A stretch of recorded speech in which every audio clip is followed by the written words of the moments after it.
Hoy quiero continuar con la serie que hace una semana comenzamos. Vamos a estar estos domingos, el anterior, este domingo y el próximo, hablando de este tema que hemos titulado Nuestra Misión. Y este es el tema con que el Señor nos está cargando y nos está retando, no solamente aquí, sino también en los grupos pequeños a través del estudio de Vida en Misión, que nos está desafiando a compartir el Evangelio de una forma mucho más determinada, mucho más comprometida y también quizás mucho más intencional. Así que este es el tema general que la iglesia está estudiando durante este mes. Y hoy quiero que comencemos con este segundo mensaje del día de hoy. Vamos a orar y así vamos a arrancar con la palabra de Dios. Padre, gracias. Gracias porque tú estás aquí. Tu presencia está en este lugar y hay algo que tú quieres hacer en el corazón de una persona. Yo no sé quién es, pero yo te pido que tú lo hagas. Yo te pido que en este momento, Señor, y aún independientemente de las palabras que saldrán de mi boca y del mensaje y del propósito y del tema específico que yo voy a tratar, quiero pedirte algo, Señor, y es que quien quiera ser ministrado o necesite ser tocado o ministrado, Señor, o transformado por el poder de tu palabra, que tú lo hagas en este lugar. Te presento toda persona que está aquí, Señor. Yo creo que hay un gran sentir por parte de tu Espíritu Santo de quebrar algo en la vida de alguien, Señor, de darle libertad a alguna persona en este lugar. Y oro en este momento a favor de eso, Señor, para que tú puedas hacerlo y para que tú tengas toda libertad, tal cual eres Dios soberano, para hacerlo en el corazón. Nos ponemos en tus manos como iglesia y te pedimos que en este lugar no haya estorbo de ninguna clase, ni humano, ni emocional, ni espiritual, sino que toda autoridad del cielo sea manifestada aquí en la tierra.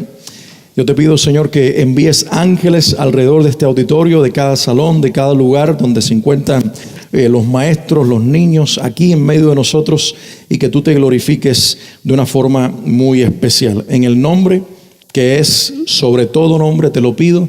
Te pido, Señor, una manifestación especial de tu unción del Espíritu Santo en mi vida para compartir este mensaje en el nombre de Jesús.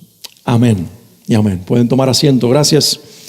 Hace 8 años, casi 9 años ya en realidad, nuestra iglesia nació. ¿Lo recuerdan algunos de ustedes que desde el comienzo venimos caminando juntos? ¿Se acuerdan, verdad? Digo, no hemos perdido la memoria tan rápido, pero hace casi ya 9 años Dios nos dio la oportunidad de nacer como IC Miami, como le decimos, o Iglesia Cristiana de Miami. Y desde el comienzo, en los primeros meses, el Señor puso una visión en mi corazón que después, al compartirlo con el liderazgo, todo el liderazgo abrazó esta visión e inclusive después Robert con la clase de jóvenes desarrolló un logo para la iglesia, y allí en el logo ustedes ven en nuestra página web, en nuestra página de Facebook, aquí en nuestra celebración se encuentran por todas partes el logo de nuestra iglesia. En las presentaciones, como ven, aparece el logo de la iglesia, pero hay 3 palabras que son intencionales, que completan el logo de la iglesia, que no solamente es nuestro nombre, y están aquí detrás. Digan conmigo: adorar, amar y servir. Lo decimos una vez más: adorar, amar y servir. ¿Y por qué adorar, amar y servir? ¿Por qué estas palabras? Porque estas 3 palabras completan la visión que Dios puso en nuestro corazón. ¿Qué es una visión? Una visión es un deseo. Una visión es un sueño de Dios que siembra en el corazón de los hombres con el deseo de que se materialice y se haga realidad. Y este fue el sueño que Dios sembró hace 8 años y meses atrás en nuestros corazones. El sueño es que esta sea una iglesia de verdaderos adoradores, de gente que ame vivir para adorar a Dios. Que amemos a Dios y le expresemos ese amor a través de la adoración. Y me fascina cuando veo muestras, cuando veo vestigios, cuando veo a algunos de ustedes que aquí en la adoración corporativa de iglesia le están diciendo al Señor lo que realmente abunda en sus corazones. Me fascina ver que, independientemente de las personalidades, porque yo sé que somos diferentes, yo sé que somos distintos, no todo el mundo expresa igual, pero se siente cuando alguien adora a Dios de todo corazón. Ya sea que las manos estén arriba o estén abajo, hay una actitud del corazón que es una adoración genuina. Y va más allá de la personalidad, porque algunos somos más extrovertidos, otros son más introvertidos. Y yo creo que Dios nos hizo así. Y yo no creo que Dios quiera violar como nos hizo, pero lo que sí Dios quiere es que nuestro corazón esté lleno de Dios. Y es mi sueño, todavía no se ha hecho realidad, que esta sea una comunidad completa de adoradores. En nuestro estilo de vida, en nuestra vida de lunes a domingo, que seamos adoradores en lo que hacemos, en lo que vivimos, en lo que pensamos, pero que vengamos el domingo aquí y lo expresemos en nuestra alabanza corporativa. ¿Alguien puede decir amén a eso? Digan conmigo, adorar. Ese es parte del sueño de Dios. Una iglesia que adore a Dios en espíritu y en verdad. Pero también implica amar. Amarnos los unos a los otros, que el amor de Dios en nosotros sea visible a través de lo que expresamos los unos y los otros como hermanos en la fe. Y me fascina ver cuando algunos de ustedes se expresan amor, no solamente en un abrazo, en un beso, sino frente a una necesidad, que alguien estira la mano y da lo que tiene materialmente para saciar la necesidad de otro. Cuando alguien está enfermo, que alguien corre y se llena la cama del enfermo, de jóvenes, de hermanos de la iglesia. Yo me fascinaba cuando supe que Alex estuvo en el hospital y lo operaron de una apendicitis, y eso no fue lo que me fascinó. Lo que me fascinó fue ver los jóvenes cómo fueron y estuvieron ahí orando, y hermanos de la iglesia, y lo cubrieron y lo rodearon con amor, porque ese es el cuerpo de Cristo. Existimos para amar. Y yo quiero que eso aumente cada día más. Es mi oración, Señor, haznos amar cada día. Pero también existimos para servir. Yo creo que servimos a Dios sirviendo a la gente. Servimos a Dios sirviendo al prójimo. Y aunque lo hacemos, es la oración de mi corazón y la intencionalidad como iglesia que cada día sirvamos más a la comunidad para a través de ellos servir al Señor. Porque recuerdo las palabras de Mateo 25. Tuve hambre y me diste de comer. Tuve sed, me diste de beber. Estuve en la cárcel, me visitaste. Estuve en el hospital enfermo y estuviste conmigo. Señor, ¿cuándo lo hicimos? Por cuanto lo hiciste a uno de estos pequeños, a mí lo hiciste. Y cada vez que un cristiano abraza esta verdad, está entendiendo que sirviendo a los demás, sirviendo al prójimo, servimos a Dios. El pueblo de Dios dice amén. ¿Cuántos le regalan un aplauso al Señor Jesucristo? Ahora, sin embargo, para que una visión se vuelva realidad, para que una visión se vuelva, aterrice a la realidad, se materialice, hace falta una misión. Una declaración de misión clara, que nosotros sepamos cumplir y vivir por ella y nos gastemos por ella. Por eso en el día de hoy la pregunta que nosotros nos vamos a estar haciendo es: ¿cuál es nuestra misión? Muy sencilla. Digan conmigo, ¿cuál es nuestra misión? Anímense y pregúntenme a mí, ¿cuál es nuestra misión, Alex? Pero así no, yo así no le respondo a nadie. Digan conmigo, ¿cuál es nuestra misión? Convénzanme que la pregunta es de ustedes. Así es, ¿cuál es nuestra misión? Bueno, antes de yo responder esa pregunta, les voy a leer algunas declaraciones de misión, o mission statements, como se dice en inglés, de compañías muy conocidas y algunas instituciones, que me pareció muy interesante lo que en pocas palabras ellos dicen que es su misión y su razón de existir. La primera es Apple, que casi se ha convertido en el símbolo de la tecnología moderna, y en sus comienzos esto fue lo que ellos declararon como misión: una computadora en las manos de cada persona. Una computadora en las manos de cada persona. No se imaginaba Steve Jobs y su co-creador de esta compañía y todos los directivos que no solamente iba a ser una computadora, iba a ser un iPad, iba a ser un teléfono, e iban a ser todos estos aparatos que le han cambiado la vida al mundo. Una computadora, dijeron ellos, en las manos de cada persona. Y en realidad hicieron mucho más de lo que se habían propuesto. Disney, la compañía Disney, dice que existe para hacer a las personas felices. Existimos, dicen ellos, para hacer a las personas felices. Google, el conocido Google, el buscador en internet, dice proveer toda la información con tan solo un clic. Proveer toda la información que hay en el mundo solamente con hacer clic en una computadora. Instagram, la nueva red social de que tiene que ver con fotografías, o que ya lleva un tiempo quizás, dice capturar y compartir momentos únicos. Lo que yo vivo, hacerlo conocer a través de fotografías y de imágenes. Walmart, el monstruo de Walmart, dice ayudar a la gente a ahorrar dinero para que vivan mejor. Y también una institución cristiana dice: la voz de los fieles, mantener la fe, cambiar a la iglesia. Me parece muy interesante, detrás de cada una de estas declaraciones de misión hay una verdad que cada uno de estos grupos o instituciones abrazó y que ellos quieren comunicarnos. Y bueno, ustedes me preguntaron, ¿cuál es nuestra misión? Lo voy a decir hoy de una manera mucho más sencilla que hace 8 años atrás, porque hicimos un párrafo, lo hice yo. Es un párrafo así que quizás la mayoría no entendió, pero le dijeron amén. Y yo asumí que lo habían entendido. Pero aquí va nuestra declaración de misión. Yo creo que esto es para lo que nosotros existimos. Existimos para reconciliar al mundo con Dios, una persona a la vez. Lo voy a decir una vez más. Existimos para reconciliar al mundo con Dios, una persona a la vez. Y quizás ustedes se preguntan, ¿por qué una persona a la vez? Porque cuando pensamos en reconciliar al mundo, sentimos que no tenemos recursos, ni como iglesia, ni como persona. Y decimos, es mucho, casi 7 billones de personas, Miami, más de 3 millones de personas, nosotros no podemos llegar y no se nos cruzamos de brazos. Pero cuando Dios nos dice, la mejor manera de ganar a este mundo y reconciliarlo conmigo es una persona a la vez, tú dices, yo le entro, yo puedo. ¿Alguien dice amén? Porque es más fácil que yo le hable a una persona cada día, que yo le testifique del amor de Dios a una sola persona y que esa sea mi responsabilidad, y que cuando yo lo haga, yo entienda que estoy cambiando el mundo, porque el mundo se cambia una persona a la vez. Alguien diga amén. Alguien diga un amén más fuerte. Alguien diga, esa es mi verdad. Existimos para reconciliar al mundo. Esta iglesia existe y tú existes y yo existo para reconciliar al mundo con Dios, una persona a la vez. Ahora, para lograr esto, nosotros necesitamos familiarizarnos con 3 palabras claves de las que hoy voy a hablar. La primera es mensaje. Digan conmigo, mensaje. La segunda palabra clave que hoy voy a estar señalando o resaltando es la palabra llamamiento. Digan conmigo, llamamiento. Y en tercer lugar, la tercera palabra clave es la palabra ministerio. Digan todos conmigo, ministerio.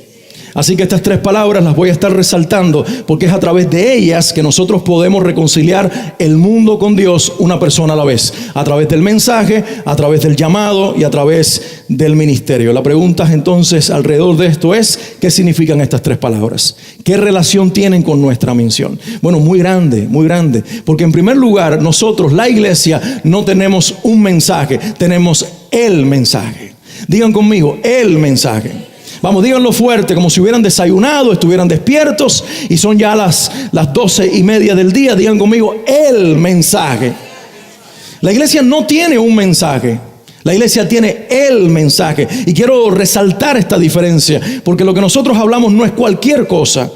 Lo que nosotros nos hablamos no es un tópico cualquiera o similar a otros tópicos o temas importantes. Nosotros tenemos el mensaje. Y eso es muy importante que nosotros entendamos. El Señor nos dio para cumplir nuestra misión el mensaje. ¿Y cuál es nuestro mensaje? Nuestro mensaje no es algo. Nuestro mensaje es alguien. Digan conmigo, nuestro mensaje es alguien. Todos digan, nuestro mensaje es alguien. Ese es nuestro mensaje. Nuestro mensaje es el Señor Jesucristo en persona. Y quiero que lo entendamos muy claro en el día de hoy, porque realmente a veces nos distorsionamos y nos vamos del camino en nuestro cumplimiento de la misión, porque convertimos el mensaje en un mensaje, y eso no es lo que Dios quiere que nosotros entendamos. Segunda, o mejor dicho, primera a los Corintios, capítulo 2, versículos del 1 al 5. Pablo le escribe a la iglesia de los Corintios y les dice cómo él fue a ellos. Lo leo en la Nueva Versión Internacional. Él dice, yo mismo, hermanos, cuando fui a anunciarles el testimonio de Dios, no lo hice con gran elocuencia y sabiduría. Y sí que tenía elocuencia, y sí que tenía sabiduría. Pero él dice, me propuse más bien, cuando estaba entre ustedes, no saber de cosa alguna, excepto de Jesucristo. Digan conmigo, excepto de Jesucristo y de este crucificado. Es más, me presenté ante ustedes con tanta debilidad que temblaba de miedo. No les hablé ni les prediqué con palabras sabias y elocuentes, sino con demostración del poder del Espíritu, para que la fe de ustedes no dependiera de la sabiduría humana, sino del poder de Dios. El mensaje del Evangelio, el mensaje que carga el cristiano, el mensaje que nosotros portamos, no es una terapia para la mente. Escúchenme, no es una terapia espiritual tan siquiera, no es para que nos sintamos bien. El mensaje que nosotros portamos, dice Pablo, es poder de Dios. Y el mensaje que nosotros portamos y que él llevó a los corintios era Cristo mismo manifestado a través de su vida y de sus labios. Digan conmigo, Cristo. Digan conmigo, Jesucristo, el Señor de mi vida. Él es el mensaje. Y esto es muy importante que lo entendemos, porque cuando nos acercamos a tratar de compartir el evangelio con las personas, a veces convertimos el mensaje en un mensaje que es una lista de no y de sí. No hagas esto, no hagas esto, no hagas esto, para que entonces Dios te pueda salvar, para que Él te pueda bendecir, para que Él pueda estar en tu vida. Si haces esto otro y haces más aquello, entonces Dios te bendecirá y estará contigo. Y lo que interpreta el oyente no cristiano de lo que nosotros le decimos es que el evangelio se resume a no hagas y así hagas. Y por eso tenemos iglesias llenas de pseudos cristianos, de cristianos de nombre nominalmente, pero que no han tenido una experiencia transformadora con Cristo, porque el que los llevó al evangelio los llevó a otro evangelio. Y al evangelio que lo llevó fue a través del mensaje de listas de criterios humanos que no tienen que ver con la persona de Jesucristo. Por ejemplo, para que lo entendamos mejor, nos acercamos a alguien que fuma, o nos acercamos a alguien que bebe, o nos acercamos a alguien que se droga, y entonces le hablamos de que tiene que dejar el cigarro, tiene que dejar la droga y tiene que dejar de beber, para que entonces Cristo lo acepte y para que pueda ser salvo. Inconscientemente, si lo hacemos de esta forma, lo que le estamos diciendo a la persona es que lo que él necesita es transformarse a sí mismo o cambiarse a sí mismo para luego ser cristiano. Y eso no es lo que Dios dice. Lo que el Señor enseña es que cuando la libertad de Cristo llegue a la vida de él a través de su verdad revelada en los labios del predicador, de nosotros los cristianos, las personas serán libres por medio de la verdad que es Cristo y abandonarán la vida que tienen, porque Cristo es el que hace libre. Cuando tú vas a un psicólogo, el psicólogo te dice qué tienes que hacer para tú cambiar. Cuando tú vas a un terapeuta, a algún coach personal, él te dice a través de 7 pasos tú vas a lograr bajar de peso. Si tiene que ver con el cuerpo, si a través de estos 7 pasos vas a trabajar tus emociones y vas a ser mejor persona. El psicólogo te dice piensa en lo positivo, borra el pasado, piensa en que te va a ir bien, etcétera, etcétera. Y todo apunta a lo que tú tienes que hacer.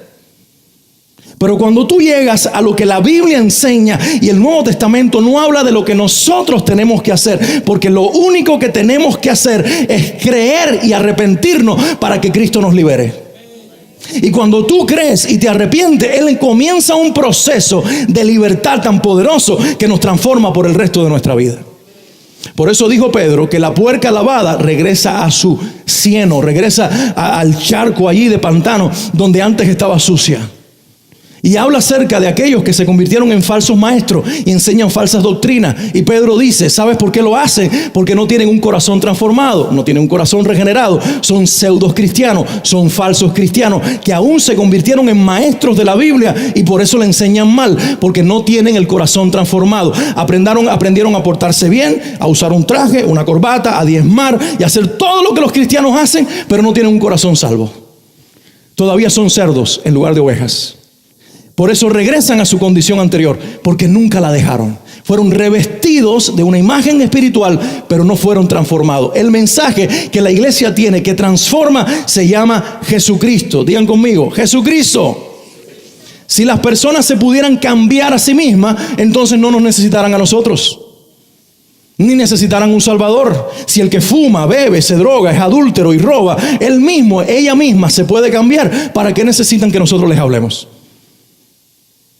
En primer lugar, no se cambian porque no pueden. No se transforman a sí mismos porque no pueden transformarse. Y en segundo lugar, porque no quieren, porque les gusta lo que hacen. El que bebe te dice, es verdad, esto me hace más o menos daño. La droga me está haciendo daño, pero no la puedo dejar. Me está matando. Y yo quiero soltarla y es como un monstruo que me aplasta y me oprime. Y el que tiene una tendencia sexual y el que tiene cualquier condición de carácter espiritual que se expresa en lo material, él y ella no pueden ser liberados por sí mismos. No puede ocurrir una autoliberación, porque el que libera no es el ser humano que está esclavizado, sino el que libera es Cristo en la persona a través de la fe que le otorga y del arrepentimiento. Y cuando la fe y el arrepentimiento hacen que la persona ore y diga, Señor, ven a mi corazón, ¿se imaginan ustedes quién viene? Dice la Biblia que viene el Espíritu Santo de la promesa. Y es cuando el Espíritu Santo de la promesa viene que entonces tú comienzas a decir, tal vez no dejes de fumar inmediatamente, pero lo que dice, espérate, yo tengo que dejar esto. Señor, yo no puedo con la nicotina, pero tú puedes. Tú puedes. Yo recuerdo al hermano Ricardo Dávila en Coral Park. Él ya partió con el Señor y tenía después un ministerio, el ministerio Renacer, para ayudar a los alcohólicos o exalcohólicos, ex drogadictos, cualquier persona que luchara con vicios.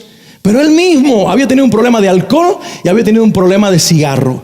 Cuando él conoció al Señor, inmediatamente soltó la bebida, pero el cigarro no. Y él decía, Dios mío, no puedo, y no puedo dejar de fumar. Y un día el pastor, en aquel entonces su pastor, el pastor Comesaña, que muchos de ustedes conocieron, hizo un llamado al frente y dijo, todo el que esté luchando con algo que le haga daño en su vida y que lo controla, venga aquí al frente, vamos a orar. Creemos que Dios lo va a quebrar en el día de hoy. Y Ricardo fue. Y el pastor Comesaña oró. Y dice Ricardo, nada del otro mundo la oración. Lo único que dijo fue, Señor, en la vida de cada uno de ellos, haz lo que tú quieres hacer, pero sobre todo que sean libres. Y dice Ricardo, me decía él en aquel testimonio que me daba, que él se desvaneció al suelo. Y la gente pensó que se había desmayado porque aquello no era normal en aquella iglesia. Y el hermano se desmayó y no, déjenlo. Y entonces vino el pastor Jumeniu, que era parte del staff pastoral, oró por él, le pidió al Señor que lo bendijera. Él se levantó y cuando él se levantó, que salió aquel día del culto, él tomó la cajetilla de cigarro que tenía en el carro y cuando la vio y la tomó en sus manos, él sintió asco.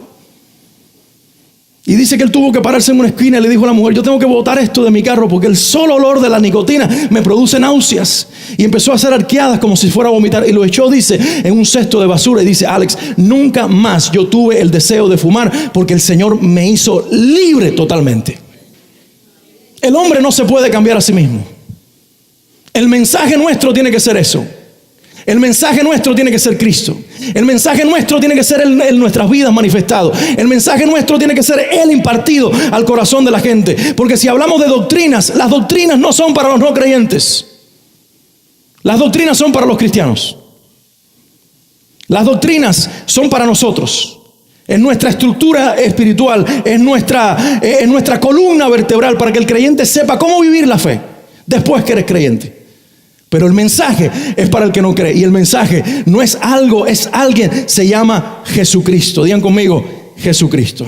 Pablo dice a los Corintios, en 2 Corintios 5:17, un pasaje que todos nos debemos saber de memoria. De modo que si alguno está en Cristo, nueva criatura es. Las cosas viejas pasaron y aquí todas son hechas nuevas. Digan conmigo, de modo que si alguno está en Cristo, nueva criatura es. Las cosas viejas pasaron y aquí todas son hechas nuevas. Digan, de modo que si alguno está en Cristo. Lo que Pablo está diciendo es, le dijo también a los Corintios en el capítulo 3 de la primera carta, versículo 11, nadie puede poner otro fundamento que el que ya ha sido puesto, el cual es Jesucristo. No es la doctrina de Pablo, no es la doctrina apostólica del primer siglo. La doctrina de los apóstoles no era otra cosa que Jesucristo, la esperanza de gloria. Le dijo él a los colosenses. Todo comienza con Cristo. Y él dice, de modo que si alguno está en Cristo, lo que está diciendo es tu fundamento, tu sostén, donde tú te paras espiritualmente hablando, es en Cristo. Entonces, lo que primero que produce en ti el Espíritu Santo cuando viene es amor por el Señor, por su palabra y por su obra, y comienza a darte odio y a detestar todo lo que huele a mundo y que donde Cristo no está presente. Y el que lo ha vivido se identifica. Sabes que hay cosas que nadie tiene que prohibirte. Por eso alguien me pregunta, ¿qué te prohíben a ti por ser cristiano? Nada. Esto no se trata de prohibición. Esto se trata de relación. Cuando Él viene, Él comienza a poner su sentir en mí. Y lo que antes yo amaba, lo termino aborreciendo. Y al que antes yo aborrecía, que era Él, ahora lo terminé amando. Porque ahora estoy en Cristo. De modo que si alguno está en Cristo, digan conmigo, nueva criatura es. Las cosas viejas pasaron y aquí todas son hechas nuevas. Entendamos esto. Esto ocurre primeramente a nivel espiritual. Porque si la persona te dice hoy, creo en Cristo y cree de corazón, no te imagines que mañana se levanta un angelito. Porque eso es lo que frustra a muchos de nosotros. Ay, caramba, yo creí de verdad. Yo creo que Cristo está en mí, pero comenzamos a dudar de que Él está en nuestras vidas porque no somos angelitos. Digo, a menos que te llames angelito. Y entonces sí. Hay que aceptarte eso. Pero de ahí en fuera no somos ángeles, ni tenemos un cuerpo glorificado, ni estamos fuera de esta naturaleza. Nos levantamos y vemos tendencias y vemos cosas, entonces las vamos entregando. Pero esta es mi experiencia a lo largo de estos 23 años de caminar con el Señor. Entrego algo y brota otra cosa. Y no es que brotó, ahí estaba. Solo que necesitaba confesar esta primera para que saliera la otra. Porque hay capas de pecado, hay capas de inmundicia, hay capas de nuestra naturaleza podrida que cuando tú arrancas la primera, brota la segunda. Es como una herida. Cuando yo era niño, jugando en una calle de la ciudad, yo me caí. Y cuando me caí, había una chapa de botella similar a las Coca-Colas de cristal. Y yo me la encajé literalmente, se metió así para adentro de mi rodilla. Y yo recuerdo con un dolor impresionante y me quedé ahí en el suelo y con mi propia mano, tenía yo 10 años, me arranqué aquello y lo saqué. Y corriendo sangre. Ustedes dicen, qué drástico. No, pues si a veces ven películas peores ustedes. Déjenme hacer esta película de mi vida y hacerlas vivirla. Entonces yo vengo con mi sangre ahí, mi rodilla toda doliendo y llego a mi casa. Y cuando toco la puerta, mi pobre madre, siempre viviendo malas experiencias conmigo, cuando abre la puerta le digo, mira, casi que llevarnos a los dos para el hospital porque... Y en eso pasaba, recuerdo la esposa del pastor Migdalia, que en algún momento predicó aquí, y ella oró por mí y le pidió, era amigo de su hijo, y él pidió al Señor que estuviera conmigo. El asunto fue que me llevaron a una clínica, y cuando me llevaron a la clínica, la enfermera que estaba allí era nueva y no sabía mucho de lo que tenía que hacer. Me curó la herida, me hizo una limpieza superficial, me tapó y me puse allí un vendaje y me cosió también, pero no limpió adentro a profundidad. Lo que ocurrió fue que en la medida que se iba cicatrizando, todo parecía estar bien, pero la pierna se inflamaba. Yo sentía dolor. Y se inflamaba, yo sentía dolor. Y mi mamá decía, pero se ve sano por fuera. Pero decía, déjame tocarte. ¡Ay! Nada más que el dedo estaba a 1 centímetro de distancia y ya yo sentía dolor. No me tocaba, yo sentía dolor. Y me llevaron de regreso. Y cuando me llegaron, me dijeron, sí, cerró en falso. Cicatrizó en falso. Adentro hay una infección. Y me tuvieron que abrir. Y me hacían unas curas. Yo todavía lo vivo. Es un trauma que el Señor libérame. y entonces era lo más difícil, pero fue necesario. Yo sufría el dolor. Pero en la medida que iba sufriendo el dolor, iba mermando la infección y se sanó la pierna. Hoy quedó una cicatriz y una insensibilidad en esa área. Yo me toco y no siento nada. Porque murieron los tejidos ahí, en ese pedacito de carne. Pero ¿sabes qué me mostró Dios a través de esta experiencia a lo largo de los años cuando fui madurando? Y fui pensando en la parte espiritual de mi vida, que a veces nosotros cerramos en falso áreas de nuestra vida espiritual. Y por dentro sigue la pudrición. Y el Señor provoca situaciones en nuestra vida para que lo que está cerrado en falso lo confesemos. Y cuando lo abrimos, resulta que entonces comienzan a brotar las otras inmundicias que estaban guardadas. Por eso es de modo que si alguno está en Cristo, nueva criatura es. Las cosas viejas pasaron y aquí todas son hechas nuevas. Entiéndase en sentido espiritual en primer lugar. Porque en Cristo ya somos perfectos. En la tierra todavía no. Mientras estoy sentado con Él en los lugares celestiales y ya el Señor lo hizo todo y está completada la obra y Alex no se equivoca, no mete la pata, no peca. A la misma vez que sucedió en los cielos y ya ocurrió, lo que para nosotros es futuro, en el cielo ya es. Por eso dice Efesios 2:6 que estamos sentados con Cristo en lugares celestiales. Pero mientras ese futuro espiritual ya es, en la tierra todavía lo necesito esperar. Y necesito vivir el proceso de transformación, que es lo que la Biblia llama la santificación. El que comenzó en ustedes la buena obra, la va a perfeccionar hasta el día de Jesucristo. Alguien diga amén conmigo. Eso es lo que hay que predicar a las personas. Predica a Cristo. Porque es Él el que va a quebrar el pecado. Y va a quebrar el pecado mayor, va a entrar a la vida, va a romper el orgullo. Lo que necesita quebrar es el pecado de orgullo, el pecado del yo. Del yo reinando en el corazón, del yo reinando en tu vida. Cuando eso se quiebra, Cristo viene. Porque Cristo no puede ser Dios de tu vida mientras tú seas el Dios de tu vida. Yo no soy el Dios de mi vida. ¿Quién toma las decisiones? ¿Él o tú? Porque cuando tú dices, con esta mujer me caso aunque Dios me diga que no. Bueno, tú eres el Dios de tu vida. Este negocio lo cierro aunque todo el mundo diga que estoy equivocado. Aún el mismo Dios que estoy diciendo, yo soy el Dios de mi vida. Que nadie se meta en mis decisiones porque yo soy dueño de mi vida. Y Dios dice, perfecto, tú eres el dueño de tu vida, entonces yo no puedo ser el dueño de tu vida. Porque nosotros no entendemos que el gran pecado del ser humano no es lo que hacemos: la borrachera, la droga, el adulterio, el robar, el matar, el maltratarnos. Esos son las manzanas podridas en el árbol. El gran pecado del ser humano está en la raíz de nuestras vidas y se llama egoísmo. Estar centrados en nosotros mismos y creer que somos los dueños, cuando en realidad nuestra vida solamente le pertenece a Dios. Y algunos se van a despertar esa realidad el día que se mueran y el Señor les diga: el que maneja tu destino soy yo, aunque te pasaste 70, 80 años creyendo que eres el dueño de tu vida. Entonces el mensaje es Cristo, y Cristo lleva a la persona al convencimiento de que el yo está exaltado en su vida, de que se rinda, que reconozca su señorío. Y cuando eso ocurre, Él entra. Y cuando Él entra, es como una avalancha en un lugar, una montaña llena de nieve, que comienza con una pequeña motita de nieve que va creciendo y va creciendo y va creciendo hasta formarse una avalancha. Ese es el Espíritu Santo. El Espíritu Santo entra suavecito, pero cuando Él entra, Él empieza a tomar fuerza. Y tú le das autoridad y le dices: toma esta área, y Él aumenta en poder. Y no es que aumente su poder, es que la manifestación de su poder en ti se vuelve mucho más amplia. Y Él le dice: Señor, y toma ahora mi carácter. Y Él toma el carácter, mis emociones, y toma tus emociones, lo que pienso, y Él viene a reinar en tus pensamientos. Mi cuerpo, Señor. Y cuando lo pone y miras a ver, estás aplastado por esa bola gigantesca, esa avalancha del Espíritu, esa persona sobrenatural que es el único que te puede transformar. Esa es la gloria del Evangelio, que hombres que no podemos cambiarnos a nosotros mismos y que somos tan malos como el que está lejos de Dios, ahora tenemos una identidad nueva, un nombre nuevo, una vida nueva, por la pura misericordia de Dios, y porque un día le dijimos: está bien, Señor, no seré más el dueño de mi vida, sé tú el dueño de mi vida. ¿Cuántos le dan un aplauso a Cristo? Porque de eso se trata. Si vamos a ser efectivos en nuestra misión de reconciliar el mundo con Dios, una persona a la vez, vamos a hacerlo hablando el mensaje, compartiendo a Cristo, no lo que tú crees ni tus opiniones. Cristo, el libertador. Ese es nuestro mensaje. Él es nuestro mensaje.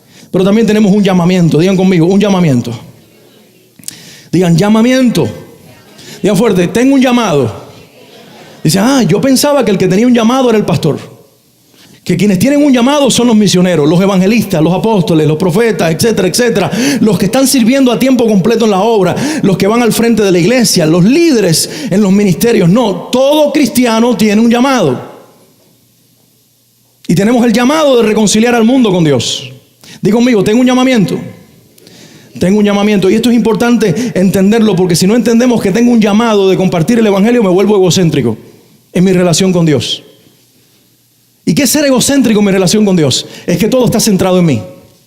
Vengo el domingo a la iglesia, vengo con la mentalidad de que el que ministra aquí tiene que drenarse para que yo reciba. Y ese es el gran peligro hoy, de tener grupos de alabanza tan bien preparados, porque ponemos la responsabilidad en ellos de producir una adoración que no le toca a ellos producir en nosotros. En ellos sí, porque son creyentes individuales, pero nos están acompañando y nos están guiando, mientras nosotros, adoradores en espíritu y en verdad, tenemos que tener la actitud de provocarlo para bendecir el ambiente donde estamos con nuestra actitud de adoradores.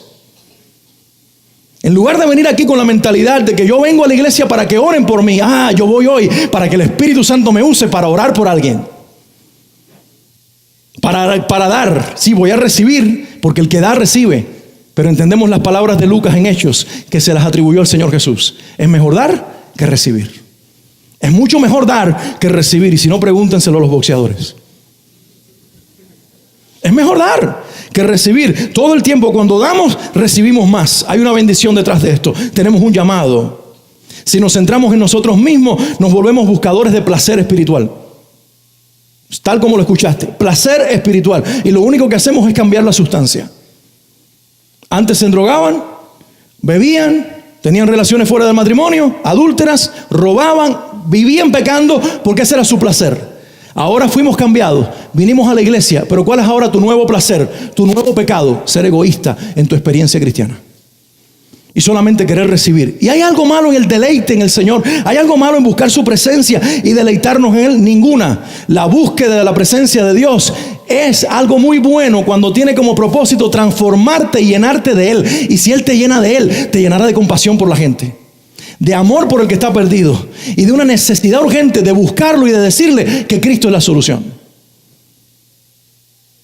La respuesta genuina de todo adorador a Dios no es cantarle únicamente, es después que le canto y tengo una experiencia, el Señor me llena de su sentir y salgo al mundo a compartir el evangelio. Y hay un gran peligro en la iglesia de olvidar el llamado. Lo vivieron Pedro y los que lo acompañaban cuando vieron a Jesús transfigurado, ¿recuerdan? Y lo vieron en toda su gloria. Ellos dijeron, wow, esto sí que es el cielo en la tierra. Y le dijeron a Jesús en un momento allí, Señor, quedémonos aquí. Vamos a hacer casitas para ti y para los demás. Y vamos nosotros a quedarnos aquí alabando y dejemos a los muchachos ahí abajo que ellos sigan viviendo su bronca con el pecado y con los que están endemoniados. Y nosotros aquí nos vamos a quedar viéndote a ti glorificado. ¿Para qué tú quieres morir por la gente si ya tienes 3 discípulos? Y Pedro dice, yo cuento como por 1000. Y Jesús les dice, no. Y el Padre viene y les dice, no, escuchen a mi Hijo, porque en Él me complazco. ¿Y por qué el Padre se complacía en el Hijo? Porque el Hijo hacía la voluntad del Padre. Porque toda respuesta de adoración a Dios nos lleva a cumplir la voluntad de Dios. Y ellos bajan del monte. Y cuando bajan del monte, están los otros discípulos, 9 discípulos, casi en una bronca con un padre que les trajo el hijo endemoniado. Recordarán la historia. Y ellos no podían echar fuera el demonio. Y cuando Jesús llega, liberó al muchacho. Y con esto Dios les dio un mensaje sin palabras. Si ustedes se quedan en el monte con el Señor glorificado, hay un endemoniado en la tierra más abajo que no puede ser liberado. Y lo mismo pasa con los cristianos que están en el cielo todo el tiempo. Y que somos tan egocéntricos que todo el tiempo estamos así. Sí, somos amantes de tu presencia. Claro que sí. Amamos tu presencia porque es el combustible que nos llena. Yo amo la presencia de Dios. Yo amo encontrarme con Él. Pero lo que yo amo es lo que Él produce en mí y produce en ti cuando nos encontramos con Él. Y yo he entendido, es el termómetro para medir con quién me estoy encontrando. Porque a lo mejor me estoy encontrando con un falso Dios que yo creo. Pero el termómetro es este. Si después de mi experiencia yo tengo más amor por las personas y más deseo de predicar el evangelio, yo tuve un encuentro real con Cristo. Porque Él se impregna en mí cuando yo busco su presencia. Di conmigo, yo tengo un llamamiento. Y este es nuestro llamado. Nuestro llamado es predicar el mensaje de reconciliar al mundo con Dios, una persona a la vez. Pablo le escribe a Timoteo, su discípulo, y le dice que prediques la palabra. Digan conmigo, que prediques la palabra.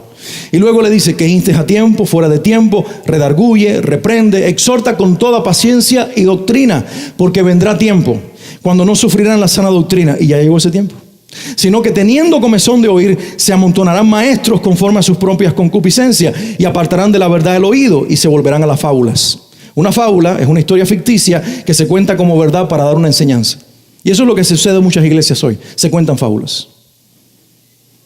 Pero le dice Pablo a Timoteo, pero tú sé sobrio en todo, soporta las aflicciones, haz obra de evangelista, cumple tu ministerio. Y resalto 2 palabras o 2 frases aquí, que prediques la palabra y que hagas obra de evangelista. Y tú dirás, bueno, Timoteo era un pastor, Timoteo era un enviado apostólico de Pablo a la iglesia de Éfeso, Timoteo tenía un llamado, trabajaba a tiempo completo, sí, es verdad, pero lo que Timoteo era por encima de todo, era un hijo de Dios. Porque nosotros los pastores y los ministros del evangelio que servimos a tiempo completo, no somos pastores antes que hijos de Dios, porque soy un hijo de Dios, es que Él me llamó a pastorear, y lo puede hacer con algunos de ustedes.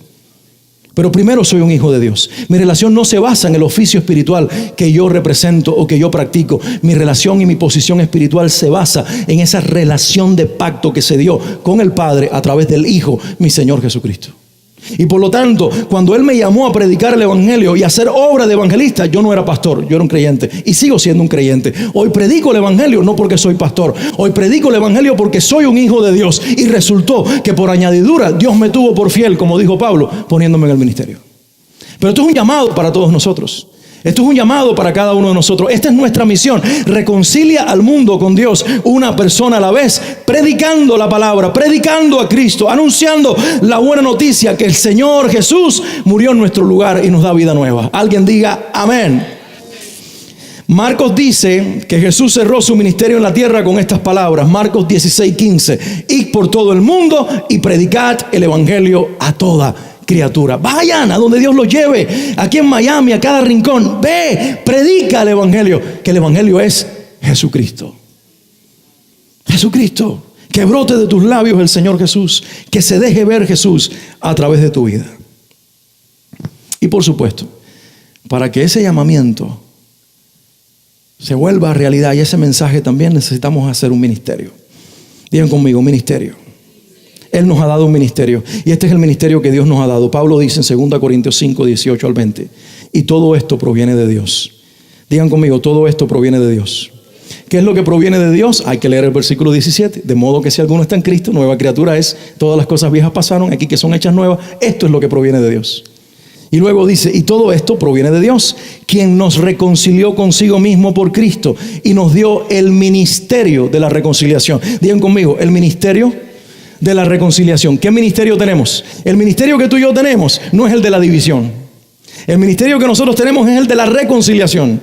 Dice, y nos dio el ministerio de la reconciliación, que Dios estaba con Cristo o en Cristo reconciliando consigo al mundo, no tomándoles en cuenta a los hombres sus pecados, y nos encargó a nosotros, ¿qué palabra? ¿Saben qué nos encargó el Señor? Nos encargó la palabra de la reconciliación. Así que somos embajadores en nombre de Cristo, como si Dios rogase por medio de nosotros, o rogamos en nombre de Cristo, reconciliados con Dios. El cristiano es un reconciliador. El cristiano no es controversial. Si tú ves que tú estás en medio de una conversación política y se va a formar una controversia, tú no te vas a ningún lado. Tú te paras en el medio y pones a Cristo en el centro. Tú no estás dividiendo las familias, dándole razón al marido y quitándosela a la mujer o viceversa. No, el cristiano es reconciliador, no es un pacificador. No es un pacificador, mejor dicho. Pero no es alguien que tolera y que pasa por alto las cosas. Es un constructor de paz.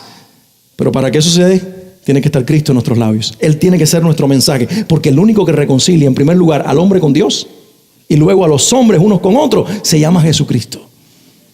Cuando un cristiano llega a algún lugar y lo que produce es guerra, y lo que produce es división, y lo que produce es contienda, yo digo, ¿hasta qué punto Cristo está ahí? Porque esta persona nada más que abre la boca y los demás empiezan a pelearse. Pero cuando llega la paz de Dios a un lugar y el Señor se manifiesta en una vida, siempre va a haber una que otra oposición, pero el Señor produce en los corazones una certeza de que Él respalda el mensaje de esa persona, porque la motivación con que predicamos es que la gente se vuelva a Dios más allá de su respuesta. Porque habrá algunos que serán enemigos de la cruz por el resto de sus vidas y dirán, yo no quiero creer en ti. Pero no pensemos ni nos enfoquemos en la respuesta de la gente, sino en la motivación con que predicamos. Tú verás que ahora yo le voy a decir a este lo mal que está. Y tengo de memoria aquí lo que dice la Biblia. Fuego consumidor.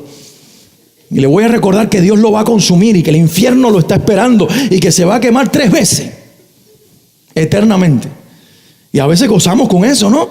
Y nos enfocamos en restregarle la palabra de Dios a la gente y le estamos como dando bibliazos a las personas. Escuché una vez un testimonio de una iglesia que cuando un endemoniado estaba en medio de ellos, ya estaban frustrados porque el demonio no quería salir y el pastor le decía ¡fuera!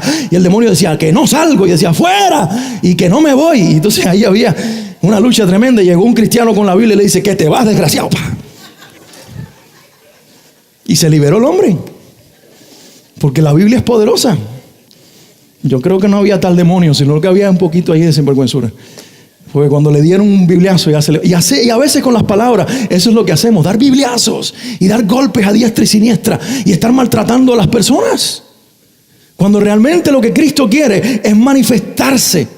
Sí, Jesús fue muy duro, pero cada vez que llamó hipócrita a una persona, ¿saben a quién fue? A los fariseos, a los religiosos, a los que estaban llenos de sí mismos. Pero la mujer que adulteró, ¿dónde están los que te condenaban? Ni yo te condeno. Vete y no peques más. No toleró el pecado, pero la amó con su gracia. Saqueo, bájate de allí. Hoy me es necesario estar en tu casa. Vamos, comamos. Y cuando Saqueo estaba comiendo, el Señor hablaba y el Señor se manifestaba a través de la presencia de Jesús en aquella casa. Saqueo dijo, ¿saben? Tengo una noticia. Voy a repartir todos mis bienes porque mi Dios ha sido el dinero. Y le voy a dar la mitad de mis bienes a todas las personas. Y si le robé algo a alguien, y él sabía que sí, le voy a devolver 4 veces. Y empezó a repartirlo todo. Y el Señor dijo, hoy llegó la salvación a esta casa, porque este también es un hijo de Abraham. Lo que el Señor está diciendo es, yo vine, comí con él, lo amé, lo bendije, le mostré el reino de Dios, le hablé de la salvación. Esta quebró su corazón y aquí un hombre transformado. Yo no tuve que decirle, Saqueo, eres un malvado pecador y estás destinado para el infierno, porque Dios no está en el ministerio de mandar gente al infierno, sino de salvarlos de él. Ya nacimos condenados. Dice Juan 3:17, el que no cree ya ha sido condenado, porque así nacimos. Entonces nuestro ministerio no es decirle a la gente la condenación a Cristo. La Biblia sí lo habla, por supuesto que sí, pero antes de hablarles de la condenación, hablemosles de la gracia. y de la oportunidad de creer y de que Dios los ama y de que tiene un propósito con sus vidas. Ahora, ya con esto quiero terminar. La manera en que cada uno de nosotros vamos a desarrollar este ministerio de reconciliación va a ser muy diferente los unos de los otros. Porque aquí todos los que estamos somos muy distintos. Distintos en temperamento, distintos en personalidades, distintos en carácter. Pero también hay algo que nos distingue, a pesar de que todos somos hijos de Dios. Y es que tenemos distintos dones espirituales. Entonces hay alguien que dice: Alex, esto no es para mí, esto de predicar el evangelio no es para mí, esto de compartir a Cristo es para los que son más extrovertidos, para los que son sanguíneos, o quizás los coléricos que son medio también sanguíneos, les es fácil hablar, pero yo soy melancólico, yo soy flemático, yo no me sale, la gente me mira y yo lo que les doy es lástima. No. Y a veces nos metemos en esa baja autoestima y se han hecho estudios que las personas mientras más introvertidas, más poderosas son para Dios. Una de las más grandes instituciones en los Estados Unidos cristianas es Campus Crusade for Christ. Bill Bright en los años 50 la creó. Y era una persona extremadamente tímida que le creyó a Dios. Y dijo: mi carácter y mi temperamento no será estorbo para que el Espíritu me use. Y Dios lo llenó. Porque esto no tiene que ver con personalidades, ni con temperamentos, ni con carácter, ni con trasfondos familiares, ni con qué cuenta de banco cuentas o no cuentas con nada. Esto tiene que ver con Cristo en tu vida manifestado. Y luego tiene que ver con el don espiritual que tú tienes. Porque sí, hay algunos que tienen el don de evangelistas. Mencionando al mismo pastor Comesaña que partió con el Señor, tenía un don precioso de evangelismo. Y ese hombre, donde quiera que llegaba, él le hablaba hasta las piedras y hasta las piedras se convertían. No, le hablaba a todo el mundo y tenía una gracia para convertir a la gente. Pero no todo el mundo tiene el mismo don. Conozco una persona que tiene una pasión por ganar a la gente para Cristo y él siempre está armando eventos para testificarle a los amigos que tiene acerca del Señor y le he colaborado varias veces y entonces a veces cuando lo veo compartir con la gente, él va al parque en un lugar, la persona que lo atiende en otro lugar, ahí está predicándole y le pasa el brazo por arriba y le dice: ¿sabes qué? Dios te ama y tiene un propósito con tu vida, tú tienes que conocer a Jesús y vente al día a tal lugar que ahí te van a hablar de Dios. Y cuando vienes a ver, la gente va y tú dices: Dios mío, ¿qué es esto? Y algunos lo intentamos y no nos sale igual. Porque no somos nosotros. Esa no es nuestro carácter. Esa no es nuestra naturaleza. Vamos a ser idóneos en quienes somos. Y usando, ejercitando y practicando el don que Dios nos dio. Entonces vamos a reconciliar el mundo con Dios, una persona a la vez, dejando que el Espíritu Santo, con los dones espirituales que nos dio, se manifieste a través de nuestras vidas. Por ejemplo, alguien con el don de exhortación. Esa persona va a ver cómo la llaman las personas con miles de problemas. Y tu teléfono suena: oye, soy María, me estoy divorciando, ¿qué tú crees que yo haga? Y terminas de hablar con María y te drenó María y llama a Pepe: oye, tú sabes que tengo un problema ahí de negocio, no sé qué hacer, ¿qué tú me aconsejas? Y colgaste y es Periquito Pérez. Y Periquito Pérez dice que le duele la espalda y no sabe si ir al médico. Y tú dices: Dios mío, pero ¿por qué no llaman al doctor? ¿Por qué no llaman al financista? ¿Por qué no llaman al consejero matrimonial? Y todo el tiempo me están llamando a mí. Y tú te empiezas a quejar en lugar de decir: bendito sea el Señor, que su Espíritu me dio el don de exhortación. La gente lo ve más que yo y por eso me está llamando. Y entonces, en lugar de darle una terapia natural, y entonces en lugar de hablar lo que tú crees, tú tienes que meterte con el Señor y preguntarle a Dios cómo usar ese don de exhortación para que cuando Pepe te llame, en lugar de hablarle de dinero, el dinero sea un pretexto para hablarle de Cristo. Y cuando María te hable que se va a divorciar, espérate, antes de que te divorcies de tu marido, yo te invito a tener otra relación. ¿Pero cómo? ¿Adulterio? No. Yo te invito a que tengas una relación con Cristo y la llevas a Cristo. Y cuando te llame el otro, ¿cómo se llamaba? Ya se me olvidó. Periquito Pérez, ese fue el que más me gustó de todo. Periquito. Y cuando él te llame y te diga: mira, esto es lo que me está pasando, tengo un dolor en la espalda. No, espera un momento. Claro que tienes que ir para el médico, pero voy a orar por ti, porque yo conozco a uno que te puede sanar, que se llama Jesucristo. Tú lo conoces, es tu Señor, es tu Salvador. Y ahí lo estás, en un don de exhortación, llevando a Cristo. Pero tú pensabas que tenías que tener el don de evangelista. Sí, unos tienen un don particular para evangelizar. Billy Graham, Bill Bright, los grandes evangelistas. Pero todos tenemos un llamado para evangelizar desde el don que tenemos.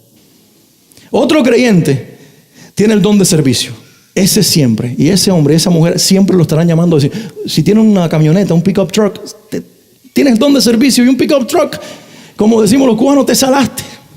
Oye, me compré un mueble, estoy aquí en El Dorado y me cobran el delivery. ¿Tú crees que tú puedes varar y pasar por aquí y ayudarme? Oye, mira, mi suegra tiene un mueble del año 30, antes de que ella naciera, que tiene más años que ella, y no podemos bajarlo del tercer piso. ¿Tú crees que tú puedas venir? Y la persona dice: chico, pero ¿por qué siempre me llaman a mí? no habrá más gente en la iglesia. En Miami no existe nadie nada más que yo, que sea el único que tenga una camioneta, si yo las veo más grandes y mejores que las mías. ¿Por qué te llaman a ti? Porque no es por el tamaño de tu pickup truck. No es por otra cosa, sino por el don de servicio que Dios te dio. Entonces, sirviendo a esa persona, tienes la oportunidad de tenerlo en tu carro, de caminar a tu lado, de compartir con esa persona, de mostrarle el amor de Dios. Eso lo sensibiliza, eso toca su corazón y ahí le presentas a Cristo. A través del don de servicio. Fíjense, ya le he puesto 2 ejemplos. Le voy a poner otro ejemplo más. Alguien con el don de administración dice, yo no puedo hablar de Cristo. Ustedes hablen del Señor, yo manejo el dinero de la iglesia. Yo soy administrador. Lo mío son los números. Si tú quieres, yo te hago un presupuesto. Y yo te enseño a manejar tu dinero. Fantástico. Ahí se va a manifestar Cristo. Enseñándome a manejar mi dinero, tú me vas a enseñar principios espirituales. Y detrás de los principios me vas a decir quién es el dueño de ellos. Se llama Jesús. Me fascina escuchar a Dave Ramsey. Se lo recomiendo a ustedes. Dave Ramsey es un consultor cristiano de finanzas y enseña principios financieros. Y a veces él lo escucho a través de sus enseñanzas en YouTube, de sus conferencias, muchas de ellas en iglesias inclusive. Y es fascinante cómo este hombre empieza a hablar de dinero y termina hablando de Cristo. Y entonces la audiencia está enganchada hablando de deudas, de cómo cerrar deudas, de cómo solucionó problemas familiares en términos de dinero, cómo arreglar tus finanzas personales. Y cuando miras a ver, el dinero hace un giro así y él ya no te habló más de dinero, te habla de Cristo. Y yo digo, este es un evangelista que está engañando a la gente hablando de dinero. Es un don de administración precioso para el cuerpo de Cristo, que lo ha llevado a extremos, porque lo lleva a niveles increíbles en el mundo corporativo, a hablarles de finanzas a las personas, usando un don, llevándolos a Cristo. ¿Cuánta gente se ha reconciliado con el Señor a través de los consejos de este hombre y de su organización? ¿Y qué tal de aquel que tiene el don de liderazgo? No existe para mandar, existe para liderar, para modelar principios, para mostrarle a los demás cómo liderar su propia vida, su familia, todo lo que él es, y desde allí ser un modelo para otros. Pero lo mío va a ser todo liderazgo, ética, carácter, determinación, todo lo que tiene que ver con liderazgo, etcétera, etcétera. Pero miren, les menciono otro nombre muy conocido en el mundo cristiano y aún empresarial: John Maxwell. John Maxwell es un experto en liderazgo. De hecho, hay una Biblia, la Biblia de liderazgo de John Maxwell. Hay quien sabe cuántos libros de liderazgo que ese hombre ha escrito. Si te fascina el liderazgo, lea a John Maxwell. Pero cuando tú lo veas a él hablando en público, tú no solamente vas a oír liderazgo, tú vas a ver a Cristo. Y de hecho, él ha dado testimonio público de terminar después conferencias y decirle a las personas: yo tengo para ustedes en el día de hoy 7 claves para el éxito. Y la 7ª es la que da el éxito. Pero le voy a hablar de las primeras 6, que no son tan importantes. Pero bueno, quizás sean lo que ustedes quieren escuchar primero. Y empieza a hablar ahí. Esto, aquello, y lo otro, y lo otro. Y al final termina en la 6ª. Y todo el mundo se queda con un sentido de expectativa. Y él les dice: es verdad, no les hablé de la 7ª. Pero la 7ª, tienen que estar ustedes muy dispuestos a querer recibirla, porque les va a cambiar la vida. Porque no es un principio, es una persona. Y si ustedes quieren conocerlo, yo voy a cerrar mi plática y voy a quedarme ahí en la esquina. Y ustedes van a venir donde estoy yo. Aquel que quiera recibir esta 7ª clave para el éxito, que es la clave, y se llama Jesucristo, dice él. Muchas gracias. Y se va para un rincón, cierran la sesión. Y dice que cuando él hace eso, él dice: espero 1, 2, 3 personas. Dice: he estado más tiempo hablando persona por persona en un rincón, llevándolos a Cristo, uno por uno, que todo el tiempo, los 45 minutos o la hora que estuve dando una conferencia de liderazgo, porque su pretexto es ese, para llevar a las personas a Dios. Miren cómo Dios usa precioso los dones en el cuerpo. Alguien dice: mi don es la enseñanza, yo enseño la Biblia, por lo tanto, dentro de la iglesia, porque ¿quiénes quieren escuchar la Biblia? Los cristianos. ¿Cómo yo voy a evangelizar al mundo si yo lo único que sé es la Biblia? Te puedo mencionar los 66 libros de la Biblia, los nombres, el orden inclusive que tienen cronológico, el orden inclusive que tienen en la Biblia, el año en que fue escrito, el escritor bíblico, etcétera, etcétera. ¿Cuál es el tema principal? Eso nada más que le interesa a los cristianos. ¿A quién voy yo a evangelizar? Enseñando la Biblia. Pero miren, les voy a dar otro nombre. Y con esto yo los invito a ustedes a que busquen en la internet los nombres de estas personas. Se llama Ravi Zacharias. Es un defensor del evangelio. Es uno de los apologetas o defensores de Biblia, para mí, más interesantes de nuestra época. Y es un maestro excepcional de Biblia. Pero ¿saben lo que hace este hombre? Él se va a las universidades. Y su organización coordina eventos con los estudiantes. Y en los auditorios universitarios, los estudiantes vienen para hacerle preguntas sobre ética, sobre moral, sobre principios, sobre valores, sobre un montón de cosas, sobre Dios, la eternidad. Y la mayoría de estos estudiantes son agnósticos o ateos. La mayoría agnósticos. Y ellos pasan y toman el micrófono y le dicen, ¿cómo dice usted que Dios existe si tal cosa? Y él viene y les dice, esto. Y es impresionante ver el rostro de ese joven, cómo se va transformando cuando la respuesta de ese hombre le va quebrando la vida. Tal vez no diga en ese momento, usted tiene la razón, pero yo sé que quedó una semilla en el corazón por alguien que tomó la Biblia y un don de enseñanza y lo convirtió en un arma para evangelizar a la juventud en nuestra generación. No hay excusa. Porque nosotros decimos, la evangelización es para los evangelistas. Yo no, yo tengo otro don. El Espíritu Santo te dio el don para que con él edifiques a la iglesia, pero para con él también ganes al mundo para Cristo. Y para saber si están vivos todavía y no me quedé solo en la tierra, alguien diga amén.